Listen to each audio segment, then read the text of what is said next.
It's always, important to win the next fixture, and it's the only way for us to bounce back, and try and continue the momentum that we had before that game. So yeah, I'm pleased that we managed to win the game, and it's put us in a good way in the tie. Obviously, a very fast start, goal after 6 minutes from yourself. How important was that? Yeah, we always try and start quick, and a goal always helps that.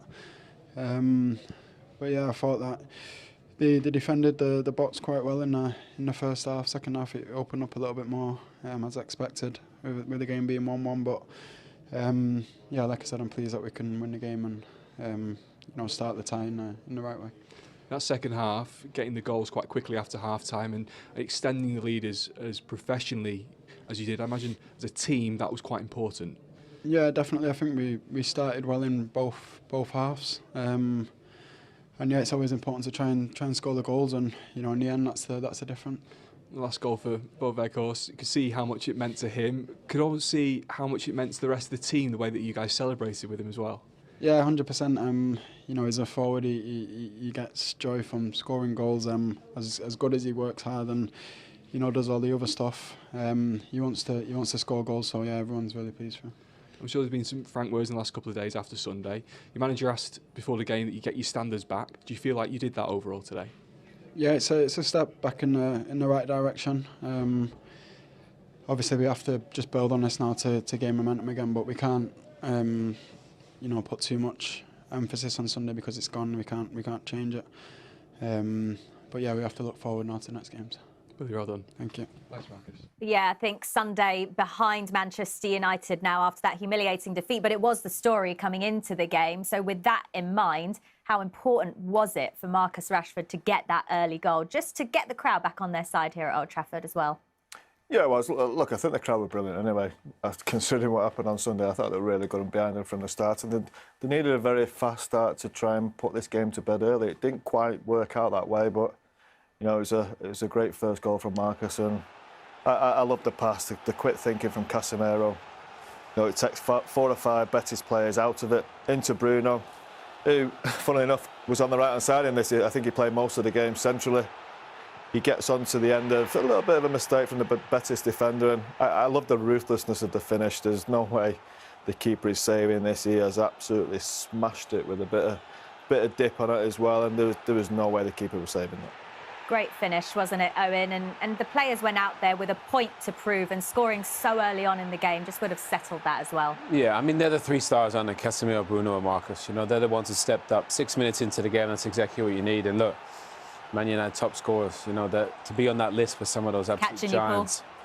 2 behind you. He's after me. He's a centre forward though. I'll let him off. It's a remarkable record, though, isn't he? Above Cristiano Ronaldo now in terms of European goals in a Manchester United shirt. 26th goal in all competitions this season for Marcus Rashford. What a season he's having. Yeah, fantastic season. We know he's been quiet for a couple of years, really, and he was getting a lot of stick for that.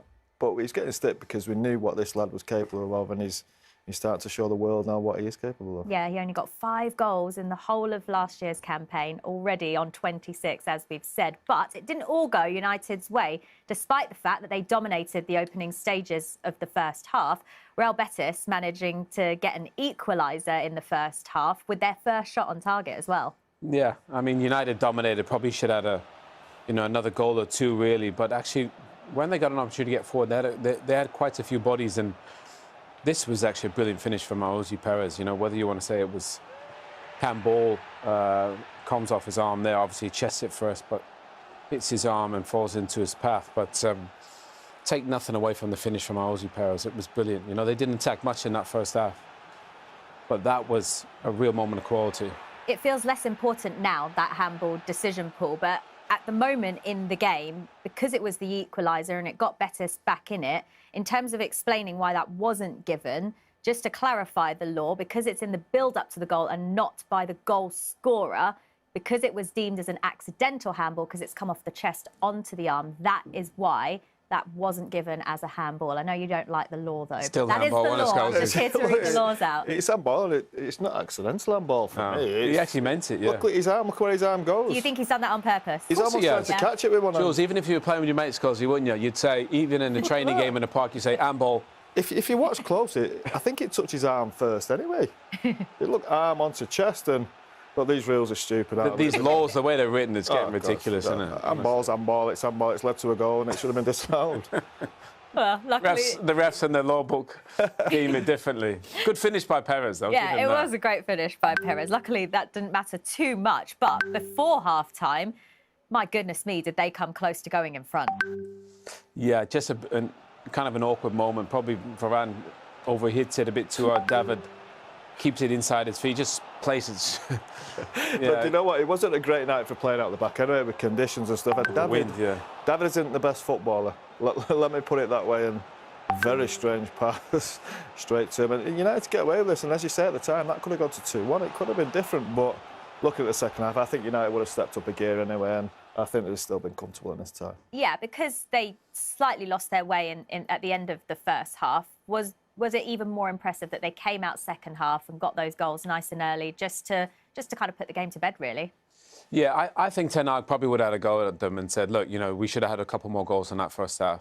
And obviously they could have taken the lead with the little mistake that United had. But I thought second half they were brilliant. All the attacking players created opportunities. Even the players that came off from the bench, Pellistri and Sancho. But Bruno Fernandes was at the heart of everything good Man United did today. Anthony, obviously, we've seen in moments against Barcelona. He pops up, but this is all created from Bruno Fernandes. How about this for a little chop? Whoop.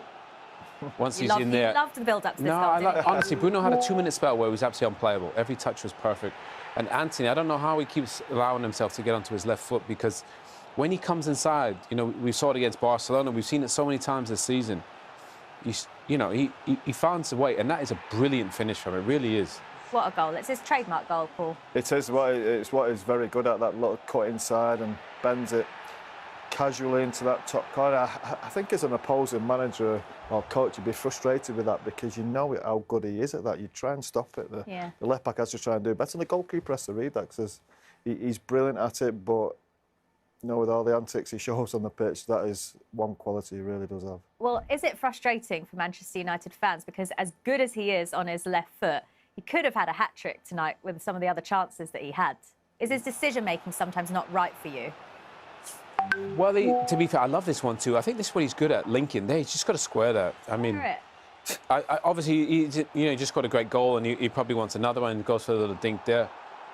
His teammates won't be happy with him. One thing's for sure, Eric Ten Hag wasn't happy with him as well, because that would have killed the game at that point. But yeah, just decision making. He's got to tighten that up a bit. But I think I prefer more inside the pitch rather than outside. When he outside, I think he's as comfortable. And I think when he comes inside and links more, it looks like he creates more and he's more effective. And he probably could have had a hat-trick today. Do you agree with that? Yeah, I agree with that. I think decision-making is something that we'll get. But you have to remember, I think he's only 22 years of age. He's come over to a new country, still getting used to the league and his other players. He definitely should square that. And that's where decision-making, if that comes into a bigger game where it's a tighter game, and things like that become important. 2-1 at that point.